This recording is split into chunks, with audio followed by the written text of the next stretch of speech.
Morning to all of you. Let's learn ਦੇ ਵਿੱਚ ਤੁਹਾਡਾ ਸਵਾਗਤ ਹੈ। ਅੱਜ ਅਸੀਂ ਡਿਸਕਸ ਕਰਾਂਗੇ ਚੈਪਟਰ ਨੰਬਰ 6 ਜੋ ਸਾਡਾ ਰਹਿ ਗਿਆ ਸੀ। ਸੋ ਸਟਾਰਟ ਕਰਦੇ ਹਾਂ। How the property of expansion in useful in daily life. ਠੀਕ ਹੈ, ਪ੍ਰੋਪਰਟੀਜ਼ ਦੱਸਣੀਆਂ ਐਕਸਪੈਂਸ਼ਨ ਦੀਆਂ ਕਿੱਦਾਂ ਸਾਡੀ ਲਾਈਫ ਦੇ ਵਿੱਚ ਡੇਲੀ ਯੂਜ਼ਫੁਲ ਨੇ। All the tools shown below have an iron ring which fits into a wooden handle. The ring is usually slightly smaller in size than the wooden handle. When the iron ring is heated, it expands in size and can be easily fitted into the ring. On cooling, the iron ring contracts and fits tightly on the handle. Similarly, this property is also used to fit a metal rim on the wooden wheel or ਮਤਲਬ ਇਹਦੇ ਵਿੱਚ ਕਹਿਣ ਦਾ ਇਹ ਮਤਲਬ ਆ ਕਿ ਜਿਹੜੀ iron ਦੀ ਕੋਈ ਵੀ ਆਇਰਨ ਦਾ ਪੀਸ ਹੁੰਦਾ ਉਹਨੂੰ ਆਪਾਂ ਲੱਕੜੀ ਦੇ ਵਿੱਚ ਕਿੱਦਾਂ ਫਸਾਇਆ ਹੋਇਆ ਉਹਦੇ ਬਾਰੇ ਦੱਸਿਆ ਹੋਇਆ। ਕਹਿੰਦੇ ਕਿ ਇਹਨੂੰ ਕੀ ਕੀਤਾ ਜਾਂਦਾ, ਆਇਰਨ ਦੇ ਪੀਸ ਨੂੰ ਜਿਹੜਾ ਇਹਦੇ ਵਿੱਚ ਆਇਰਨ ਦਾ ਜਿਹੜਾ ਪੀਸ ਹੁੰਦਾ ਆ ਉਹਨੂੰ ਕੀ ਕੀਤਾ ਜਾਂਦਾ ਹੈ, ਹੀਟ ਕੀਤਾ ਜਾਂਦਾ ਹੈ ਅਤੇ ਉਦੋਂ ਬਾਅਦ ਵਿੱਚ ਇਹਦੇ ਵਿੱਚ ਜਿਹੜਾ ਇਹ ਵੁਡਨ ਦਾ ਪੀਸ ਆ ਉਹ ਲਗਾਇਆ ਜਾਂਦਾ ਹੈ। ਠੀਕ ਹੈ, ਜਦੋਂ ਇਹ ਜਿਹੜਾ ਆਇਰਨ ਦਾ ਪੀਸ ਆ ਉਹ ਠੰਡਾ ਹੋ ਜਾਂਦਾ ਹੈ, ਜਦੋਂ ਠੰਡਾ ਹੋਣ ਤੋਂ ਬਾਅਦ ਇਹ ਇਹਦੇ ਵਿੱਚ ਪ੍ਰੋਪਰਲੀ ਫਿੱਟ ਹੋ ਜਾਂਦਾ ਹੈ। ਠੀਕ ਹੈ, ਈਜ਼ੀਲੀ ਫਿੱਟ ਹੋ ਜਾਂਦਾ ਹੈ। ਕਲੀਅਰ। ਇਸੇ ਤਰ੍ਹਾਂ ਇਹਦੇ ਵਿੱਚ ਵੀ ਦੇਖੋ ਇਹ ਲੱਕੜੀ ਦਾ ਪੀਸ ਕਿਸ ਤਰ੍ਹਾਂ ਫਸਿਆ ਹੋਇਆ ਹੈ। ਇਹ ਸਾਰੇ ਜਿਹੜੇ ਆ ਗਰਮ ਕਰਕੇ ਜਦੋਂ ਲੋਹੇ ਨੂੰ ਗਰਮ ਕੀਤਾ ਜਾਂਦਾ, ਇਸੇ ਤਰ੍ਹਾਂ ਇਹ ਵੀਲ ਦੇ ਵਿੱਚ ਸੌਰੀ ਇਹ ਤਾਂ ਲੱਕੜੀ ਦਾ ਹੀ ਹੈ।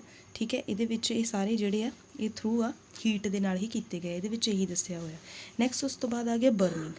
ਬਰਨਿੰਗ ਦੇ ਵਿੱਚ ਕੀ ਆ, what happen when you burn a piece of paper. ਜਦੋਂ ਕਹਿੰਦੇ ਅਸੀਂ ਪੇਪਰ ਦੇ ਪੀਸ ਨੂੰ ਬਰਨ ਕਰਦੇ ਹਾਂ, smoke and gas like carbon dioxide and water vapours are given out and ash is left behind. The molecules of ash are different from that of paper, thus a new substance is formed. It is a irreversible change. ਮਤਲਬ ਕੀ ਕਹਿੰਦੇ, ਜਦੋਂ ਅਸੀਂ ਕੋਈ ਵੀ ਕਾਗਜ਼ ਦੇ ਟੁਕੜੇ ਨੂੰ ਅੱਗ ਲਗਾਉਂਦੇ ਹਾਂ ਦੈਨ ਉਸ ਤੋਂ ਬਾਅਦ ਉਹ ਬਰਨ ਹੋਣ ਤੋਂ ਬਾਅਦ ਜਿਹੜਾ ਆ ਕਾਰਬਨ ਡਾਈਆਕਸਾਈਡ ਅਤੇ ਵਾਟਰ ਵੈਪਰ ਜਿਹੜਾ ਛੱਡਦਾ ਹੈ। ਠੀਕ ਹੈ, ਅਤੇ ਉਸ ਤੋਂ ਬਾਅਦ ਐਸ਼ ਵੀ ਜਿਹੜੀ ਲੈਫਟ ਰਹਿੰਦੀ ਹੈ।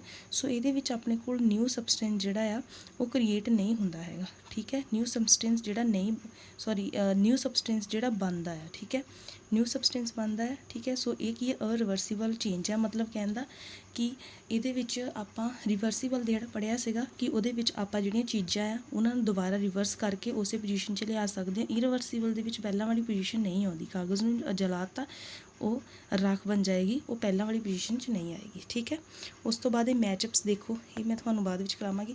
ਦੇਖੋ cooking, when you mother makes a chapatis. ਜਦੋਂ ਤੁਹਾਡੇ ਮਦਰ ਕਹਿੰਦੇ ਚਪਾਤੀਜ਼ ਬਣਾਉਂਦੇ ਆ, new substance is formed, new substance ਬਣਦਾ ਹੈ। The molecules of chapatis are different from the dough from which it is made. Similarly, when its cake is baked and rice of vegetables are cooked, new substance are ਮਤਲਬ ਜਿੱਦਾਂ ਤੁਸੀਂ rice ਬਣਾਉਂਦੇ ਆ ਜਾਂ ਫਿਰ ਚਪਾਤੀਜ਼ ਬਣਾਉਂਦੇ ਆ, ਇਹ ਸਾਰੀਆਂ ਮਤਲਬ ਕੀ ਹੈ, ਇੱਕ ਤਰ੍ਹਾਂ ਨਾਲ ਨਿਊ ਸਬਸਟੈਂਸ ਬਣਦਾ ਹੈ। ਠੀਕ ਹੈ, ਇਹ ਕੀ ਹੈ ਚੇਂਜ, ਇਹਨੂੰ ਕੈਮੀਕਲ ਚੇਂਜ ਕਹਿ ਦਿੰਦੇ ਆ। ਠੀਕ ਹੈ, this changes are called chemical change. ਠੀਕ ਹੈ, ਨੈਕਸਟ ਉਸ ਤੋਂ ਬਾਅਦ chemical change take place when there is a chemical reaction between the substance. New substance is formed, ਮਤਲਬ ਕਿ ਕੈਮੀਕਲ ਚੇਂਜ ਉਦੋਂ ਹੀ ਹੁੰਦਾ ਹੈ ਜਦੋਂ ਕੈਮੀਕਲ ਰਿਐਕਸ਼ਨ ਹੁੰਦੀ ਹੈ between the substance two substance ਅਤੇ ਨਿਊ ਸਬਸਟੈਂਸ ਆਪਣੇ ਕੋਲ ਬਣਦਾ ਹੈ। Most chemical change are permanent ਔਰ ਇਰੀਵਰਸੀਬਲ। ਜਿਹੜੀ ਕਹਿੰਦੇ ਮੋਸਟਲੀ ਕੈਮੀਕਲ ਚੇਂਜ ਹੁੰਦਾ ਇਹ ਪਰਮਾਨੈਂਟ ਹੁੰਦਾ ਹੈ। ਜਿੱਦਾਂ ਹੁਣ ਇੱਕ ਵਾਰੀ ਰੋਟੀ ਬਣਾ ਲਈ, ਪਰਮਾਨੈਂਟ ਹੀ ਹੋ ਗਿਆ, ਦੂਸਰਾ ਸਬਸਟੈਂਸ ਬਣ ਗਿਆ ਅਤੇ ਰੋਟੀ ਤੋਂ ਆਪਾਂ ਦੁਬਾਰਾ ਆਟਾ ਨਹੀਂ ਬਣਾ ਸਕਦੇ, ਇਰੀਵਰਸੀਬਲ ਹੋ ਗਿਆ। ਠੀਕ ਹੈ, changes when different substance are mixed. We have seen that when sugar is mixed with water, ਜਦੋਂ ਅਸੀਂ ਸ਼ੂਗਰ ਨੂੰ, ਖੰਡ ਨੂੰ ਅਸੀਂ ਪਾਣੀ ਵਿੱਚ ਘੋਲਤਾ, it dissolve to form a solution. We have already studies that we can get back the sugar from the solution by the evaporation, thus change is reversible. ਜਿਹਦਾ ਮਤਲਬ ਕਿ ਕਹਿੰਦੇ ਦੁਬਾਰਾ ਅਸੀਂ ਉਹਨੂੰ ਸ਼ੂਗਰ ਦੇ ਵਿੱਚ ਕਨਵਰਟ ਕਰ ਸਕਦੇ ਹਾਂ ਇਵੈਪੋਰੇਸ਼ਨ ਦੇ ਥਰੂ। ਇਹ ਕੀ ਹੈ, ਰਿਵਰਸੀਬਲ ਚੇਂਜ ਹੈ। It is a physical change as a molecule of sugar and water do not undergoes any change. ਇਹ ਇੱਕ ਫਿਜ਼ੀਕਲ ਚੇਂਜ ਵੀ ਹੈਗਾ ਆ ਜਿਹਦੇ ਵਿੱਚ ਜਿਹੜੇ ਆ ਮੋਲੀਕਿਊਲਸ ਜਿਹੜੇ ਸ਼ੂਗਰ ਦੇ ਹੁੰਦੇ ਆ ਅਤੇ ਵਾਟਰ ਦੇ ਹੁੰਦੇ ਆ ਉਹ ਕੀ ਹੁੰਦੇ ਆ, ਅੰਡਰਗੋ ਐਨੀ ਚੇਂਜ। ਇਹਦੇ ਵਿੱਚ ਕੋਈ ਵੀ ਕਹਿੰਦੇ ਚੇਂਜਸ ਨਹੀਂ ਹੁੰਦੀਆਂ ਹੈਗੀਆਂ। ਠੀਕ ਹੈ,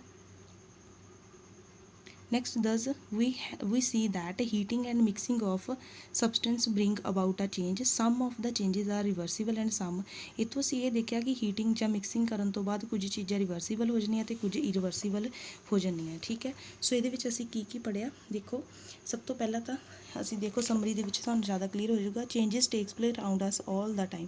ਅਸੀਂ ਚੇਂਜਸ ਦੇਖਦੇ ਕਿ ਸਾਡੇ ਆਲੇ ਦੁਆਲੇ ਚੀਜ਼ਾਂ ਦਾ ਚੇਂਜ ਹੁੰਦਾ ਹੈ। ਠੀਕ ਹੈ, ਹਰੇਕ ਟਾਈਮ 'ਤੇ ਹੀ। ਸਮ ਚੇਂਜਸ ਜਿਹੜੀਆਂ ਹੁੰਦੀਆਂ ਰਿਵਰਸ ਹੁੰਦੀਆਂ ਅਤੇ ਸਮ ਕੈਨ ਕੈਨੋਟ। ਕਈ ਚੀਜ਼ਾਂ ਕੀ ਹੋ ਜਾਂਦੀਆਂ ਰਿਵਰਸ ਹੋ ਜਾਂਦੀਆਂ, ਜਿੱਦਾਂ ਮੈਂ ਤੁਹਾਨੂੰ ਦੱਸਿਆ ਸੀ ਕਿ ਪਾਣੀ ਤੋਂ ਬਰਫ਼, ਬਰਫ਼ ਤੋਂ ਪਾਣੀ ਬਣਾ ਸਕਦੇ ਹਾਂ। ਇਸੇ ਤਰ੍ਹਾਂ ਕਈ ਚੀਜ਼ਾਂ ਹੈ ਜਿਹੜੀਆਂ ਰਿਵਰਸ ਨਹੀਂ ਹੁੰਦੀਆਂ, ਜਿੱਦਾਂ ਪੈਨਸਿਲ ਹੈ ਉਹਨੂੰ ਸ਼ਾਰਪ ਕਰ ਦਿਓ, ਇਹ ਦੁਬਾਰਾ ਪੈਨਸਿਲ ਜਿਹੜੀ ਆ ਉਸ ਪੋਜੀਸ਼ਨ 'ਚ ਨਹੀਂ ਆਊਗੀ, ਇਹ ਇੰਨੀ ਹੀ ਨਹੀਂ ਰਹੂਗੀ, ਇਹ ਘਟਦੀ ਜਾਣੀ ਹੈ। ਚੇਂਜਸ ਜਿਹੜੀਆਂ ਦੋ ਤਰ੍ਹਾਂ ਦੀਆਂ ਹੁੰਦੀਆਂ, ਫਿਜ਼ੀਕਲ ਵੀ ਹੁੰਦੀਆਂ, ਕੈਮੀਕਲ ਹੁੰਦੀਆਂ। ਫਿਜ਼ੀਕਲ ਚੇਂਜ ਦੇ ਵਿੱਚ ਕੋਈ ਵੀ ਨਵਾਂ ਸਬਸਟੈਂਸ ਜਿਹੜਾ ਨਹੀਂ ਬਣਦਾ ਹੈਗਾ, ਠੀਕ ਹੈ। ਇਹਦੇ ਵਿੱਚ ਜਿਹੜੇ ਮੋਲੀਕਿਊਲਸ ਹੁੰਦੇ ਸਬਸਟੈਂਸ ਦੇ ਸੇਮ ਹੀ ਰਹਿੰਦੇ ਆ, ਅਤੇ ਮੋਸਟ ਫਿਜ਼ੀਕਲ ਚੇਂਜਸ ਜਿਹੜੇ ਹੁੰਦੇ ਆ ਰਿਵਰਸੀਬਲ ਹੀ ਹੁੰਦੇ ਆ, ਮਤਲਬ ਪਹਿਲਾਂ ਵਾਲੀ ਪੋਜੀਸ਼ਨ 'ਚ ਆ ਜਾਂਦੇ ਆ। ਕੈਮੀਕਲ ਚੇਂਜ ਦੇ ਵਿੱਚ ਕੀ ਹੁੰਦਾ, ਨਿਊ ਸਬਸਟੈਂਸ ਜਿਹੜਾ ਵਿਦ ਡਿਫਰੈਂਟ ਪ੍ਰੋਪਰਟੀਜ਼ ਦੇ ਨਾਲ ਫਾਰਮਡ ਹੁੰਦਾ ਹੈ, ਅਤੇ ਮੋਲੀਕਿਊਲਸ ਜਿਹੜਾ ਆ ਨਿਊ ਸਬਸਟੈਂਸ ਦਾ ਡਿਫਰੈਂਟ ਹੁੰਦਾ ਹੈ, ਠੀਕ ਹੈ। ਉਹਦੇ ਵਿੱਚ ਕੀ ਸੀਗਾ, ਮੋਲੀਕਿਊਲਸ ਇਹਦੇ ਵਿੱਚ ਸੇਮ ਹੁੰਦੇ, ਇਹਦੇ ਵਿੱਚ ਕੀ ਹੁੰਦੇ, ਡਿਫਰੈਂਟ ਹੁੰਦੇ ਆ। ਕੈਮੀਕਲ ਚੇਂਜ ਜਿਹੜਾ ਰਿਵਰਸ ਨਹੀਂ ਹੁੰਦਾ ਹੈਗਾ, ਇਰੀਵਰਸੀਬਲ ਹੁੰਦਾ ਹੈ।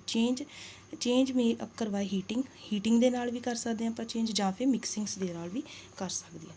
ਓਕੇ ਸਟੂਡੈਂਟਸ, ਇਹ ਸੀਗਾ ਸਾਡਾ ਚੈਪਟਰ ਨੰਬਰ 6। ਤੁਸੀਂ ਇਹਨੂੰ ਰੀਡ ਕਰ ਲੈਣਾ, ਕੋਈ ਡਾਊਟ ਹੈ ਦੈਨ ਮੈਨੂੰ ਦੱਸ ਦਿਓ, ਠੀਕ ਹੈ students. Okay, thank you, have a nice day.